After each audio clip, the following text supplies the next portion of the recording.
Ladies and gentlemen, Revel is officially back with two super sweet new bikes. The bike behind me is the all-new Ritual long travel enduro sled. We recently had Adam from Revel on the podcast to talk about all things Revel. Check that out if you're interested. But for this, we are going to get all into the details on this bike. I'm going to bring my boy Trevor in to talk all about how this thing rides. Stay tuned.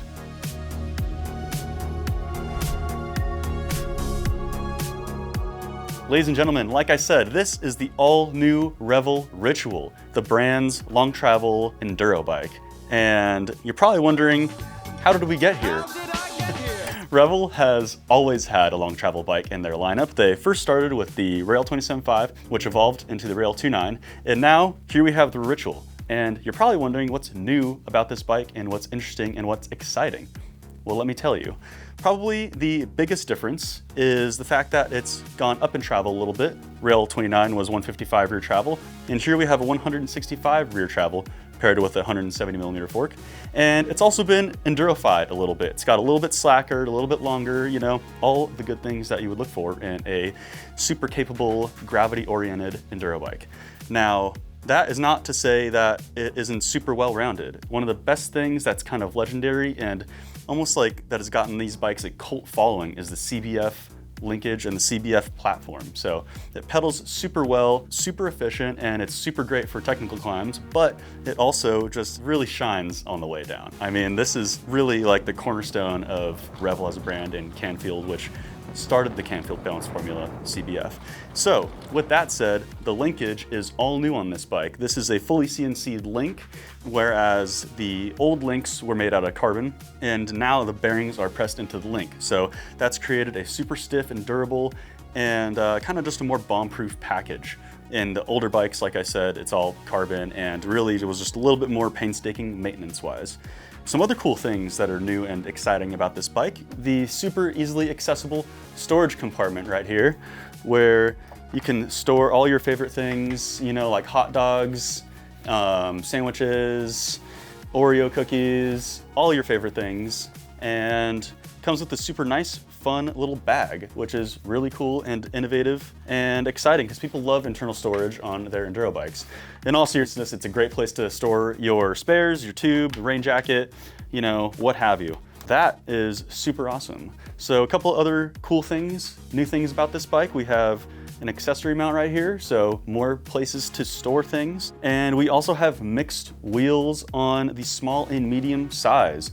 Nice little kind of tailored fitting for people of, you know, different sizes. We also have size-specific chainstay lengths, which I'm not sure if that's a totally whole new thing, but that's something that people in, you know, the bike industry and the bike space have been wanting for a long time. For the size large, we have 480 millimeter reach, we have 438 millimeter chainstays, and we have a 77-degree effective seat tube angle. So they have seemingly steepened the seat angle a little bit, which I think a lot of people were, you know, asking for from Revel for years. And so they've kind of been listening to the customers, and they have provided exactly what people have been asking for. And you know, you're probably wondering how this bike rides. Well, my boy Trevor just got back from Whistler, absolutely shredding this thing. And he's gonna kind of give you guys an insight into how this bike rides on the trail. Trevor! Hello? What's up? Oh, there he is. What's up, dude? How's it going? It's good. So, Trevor, today we have the all-new Revel Ritual. We do. And as you know, you just got back from Whistler with this bike. Yep. So yeah, I got the opportunity to break this thing in at the Whistler Bike Park, which was crazy. Epic. But it did the job. It was pretty sweet. That's amazing. So, obviously you're at Whistler Bike Park. You didn't do a whole lot of climbing. No. So, but, you know, this bike and Revels in general are kind of legendary for having like CBF, super efficient pedaling platform and technical climbing. Yep. With that said, what do you think about like the overall pedaling position and like, you know, how you were on the bike and just pedaling around? Overall pedaling position was good. I mean, I feel like the seat tube angle is not super slack. You're pretty centered over the bike. And again, I didn't do too much climbing in the Whistler Bike Park, but I could tell it does climb very well. It's a CBF bike, so yeah. Nice.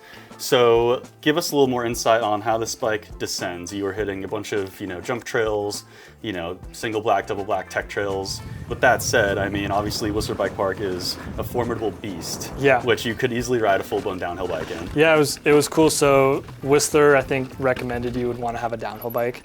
and this is a bit of a knife for a gunfight, but it's still a full-blown enduro bike. It was really fun. It was actually my second time riding a CBF bike. I've had maybe one lap on a Revel Rascal V2, which doesn't really give the full picture, but I hopped on the bike and immediately felt comfortable. We did a little crank it up warm up and just throwing whips and stuff right away, and I was pretty stoked about that because sometimes it takes a couple rides to get used to a bike.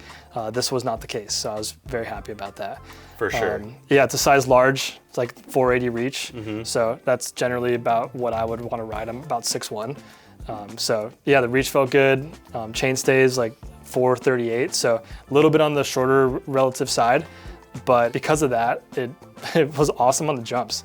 I was able to kind of throw it around wherever I wanted it to go. I felt like I could back the rear end into a turn better than other bikes. I wasn't too like front heavy. The front wheel could kind of do whatever it wanted to. Rear wheel was kind of backing up into corners, and I could, again, yeah, throw it around wherever I wanted to go, and that was super fun. Awesome. Yeah, I was gonna say, I mean, as a result of short chain stays, you probably felt like you could corner like an animal on this thing. Yeah, I felt like I could corner like an animal. It just felt really fun to ride, really poppy. I mean, we were riding a bunch of jumps, so it did well in that. I've ridden full-fledged enduro bikes, you know, big travel stuff, super slack, super long, and they aren't really that fun to ride. It kind of just smashes. Yeah. And this was not the case. It handled everything that I threw at it, which was great, but it was a little bit more fun to do it. Yeah, it's definitely more of a balanced enduro bike than like a full-blown downhill gravity smasher. I would say so. Yeah. And I think, yeah, again, Whistler was kind of putting it to its limits, but it still handled everything well, which I think is a testament to how balanced it actually is. You can go ride it all day and then also take it down some downhill runs, and it's going to be just fine. For sure. And it is still here in one piece, as you are. Yep. Which is a testament to, I think, just the build quality in general, the durability. Yeah, the build was pretty awesome. Like right out of the box, it's pretty much ready to go. I didn't really have anything come loose on me. No creaks or anything weird happened, which is cool. I think they spec it really awesome. Maven brakes were great. 200 mil rotors front and rear was just enough for the Whistler bike park, which again says a lot, I think. XO transmission, great. Only thing I did change was I put downhill tires on, which I think is essential for the Whistler bike park. Yeah. And then one other thing I would change, I think I would put a longer dropper post on it. It comes as a large 170, and I happen to have a super long inseam, so I could run like a 220. Yeah. But the 170, yeah, it was a little bit short for me, but I ended up slamming it for the bike park anyway. Yeah. So it wasn't that big a deal. Nice. So let's break it down. Overall pros and cons. Pros, super balanced. Would you say basically almost as good as going up as down? Yeah, I mean, I still think it biases towards down. For sure. Like you'll be able to get up the hill. You can ride technical uphills just fine, but it's definitely still balanced towards riding downhill trails. Right. Or I guess aggressive enduro trails, what have you. Yeah. I mean, it still is a big travel bike. It's still not a trail bike. It's got big suspension. It's Yeah. it's not your all mountain trail bike. Right. But it can climb the hill just fine. I mean, yeah, it just felt like on the downhill, it was very lively. I could point it and shoot it, and also I could pop out of a turn or choose a very particular line. Like change lines easily. Change lines easily, Yeah. set up high for a corner and drop in, that kind of stuff. On a normal enduro bike, it's harder to do that because it is so long and Yeah. feels lethargic. This did not feel, it felt the opposite of lethargic. It felt very fun, Nice. which is super cool for a enduro bike to have that. I feel like a lot of them are missing that Nice. kind of fun aspect to it. For sure, yeah. I feel like a lot of companies in general, they're so focused on being long, slack, and and low and aggressive that they kind of lose sight that people are going to be pedaling this thing uphill, Yep. or taking it on tight trails, Yep. and quartering a lot. And that's what downhill bikes are for. Exactly. But this is sweet because you can do all of it on it. Awesome, awesome. Well, any cons or negatives that you'd foresee about this bike in terms of just in general long-term ownership or Not really. your experience with it so I far? think as a mechanic, I think they did a really good job putting the bearings in the actual link, which is sweet for maintenance-wise. You can replace those easy. I think the bike is a lot stiffer than what it would have otherwise been. Yeah, I don't really have a ton of cons, just besides the dropper post being a little bit short for me, and just speccing whatever tires you would want to have for the appropriate use. For sure. Pretty much good to go. I don't really have anything negative to say about it. It was a super fun experience. I wish I could ride it some more. Awesome. Yeah, I feel like these bikes do have a pretty good bang for your buck in terms of value with the build kit, with DT Swiss carbon wheels, XO transmission, Mavens. this Vivid Ultimate Shock, Zeb Ultimate, you know, I feel like the package is overall pretty much there. Yep. And I feel like, yeah, it kind of punches above the price a little bit. I think so too. It's nice when the guys who are running the company also ride bikes as well, so they know what to spec the bike with. For sure. I think that goes a long way. I think some people missed the mark on that, and Revel's nailed it. Absolutely. Yep. I would agree. Well, Trevor, I think that just about wraps up our ride impressions. Thank you very much for your insight. Thanks, man. Yeah. We really appreciate you guys tuning into this one. Thank you so much for watching. If you have any questions, shoot them in the comments. We also have a full article on this bike. It'll be a link in the description. Maybe it'll be up on the screen here, something like that. And like, subscribe, share this video with a friend who might think this bike is pretty sweet. We'll see you guys in the next one. Cheerio.